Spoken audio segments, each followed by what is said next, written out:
बिस्मिल्लाहिर्रहमानिर्रहीम अस्सलाम वालेकुम वरहमतुल्लाहि वबरकातुहू कि बहुत से लोग प्रॉपर्टी स्टैम्प पेपर पे या सादे कागज़ पर ख़रीद लेते हैं, यानी कि वो प्रॉपर्टी ख़रीदते वक्त उसकी रजिस्ट्री नहीं करवाते, वो महज सिंपल सादा कागज़ पर प्रॉपर्टी ख़रीद लेते हैं। तो ऐसी सूरत में इसकी कानूनी हैसियत क्या है? तो इस सिलसिले में हम आपकी ये रहनुमाई करना चाहेंगे कि अगर आपने प्रॉपर्टी सिर्फ स्टैम्प पेपर पर ख़रीदी है या सादा कागज़ पर ख़रीदी है, आपने लिखा उसको राइटिंग में लिखवा तो लिया है, लेकिन अगर आपने उसकी रजिस्ट्री नहीं करवाई है तो अगर कभी भी कोर्ट में केस चलेगा, उस प्रॉपर्टी के हवाले से कोई लिटिगेशन होगी, कोई इश्यूज़ आएंगे, तो ऐसी सूरत में कोर्ट आपको मालिक तस्वुर नहीं करेगी और आपको परेशानी का सामना करना पड़ेगा। इसलिए हम आपको यही मशवरा देंगे कि आप जब भी प्रॉपर्टी ख़रीदें तो उसकी रजिस्ट्री लाजमी तौर पर करवाएं, ताकि आपको बाद में किसी किस्म की परेशानी का सामना ना करना पड़े। अस्सलामु अलैकुम वरहमतुल्लाहि वबरकातुहू। एडवोकेट शाहिद अकबर भाई ये आपको एडवाइस कर रहे थे। इसके अलावा इनमें चंद चीजों को और मैं ऐड कर दूं, जैसे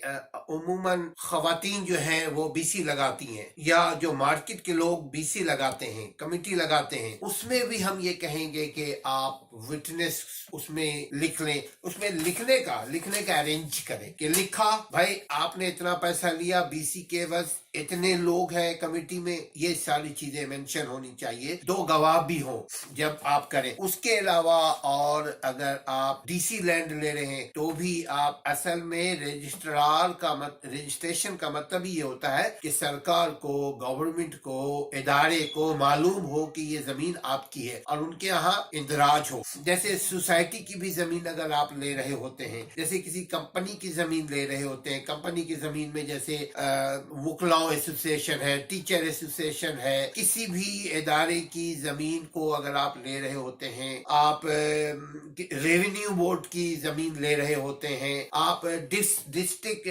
जो डीसी की जमीन ले रहे होते हैं, कहीं 30 साल का, कहीं 10 साल का एग्रीमेंट होता है, लीज होता है, कहीं 99 ईयर्स का होता है, तो जब भी ले आप रजिस्टर्ड करवाएं, जब भी ले आप लिखत में करें, जब भी आप लिखें, अगर प्राइवेट लोगों से भी लिख रहे हैं तो आपसे एक बात हमने कही है कि कोशिश क्या करें जब लिखें तो उसके एक से ज्यादा पेजेस होते हैं, हर पेज के ऊपर साइन करें। ये इसलिए हम आपको बता रहे होते हैं ताकि धोखा ना खाएं। आज दो पैसा आप बचाने की फिक्र में या शर्मा हुजूरी में कि अगला क्या कहेगा कि हम गवाह बना रहे हैं, आप इन फ्यूचर परेशानियों से बचने के लिए जरूरी है कि हर चीज को जब्त तहरीर करें और जितने भी मामलात करें उसमें तहरीर के अलावा दो गवाह रखें। अपना ख्याल रखिए। अगर वीडियो पसंद आ जाए तो सब्सक्राइब कीजिए, लोगों से शेयर कीजिए। नाम हमारा असलम परवेज, काम है वकालत। वीडियो इसलिए बनाते हैं कि आम लोगों तक जो कुछ हम जानते हैं वो पहुंचा सके। अल्लाह ताला इसको कबूल फरमाए। सब्सक्राइब एंड शेयर और दुआओं में याद रखिए। अस्सलाम वालेकुम वरहमतुल्लाह।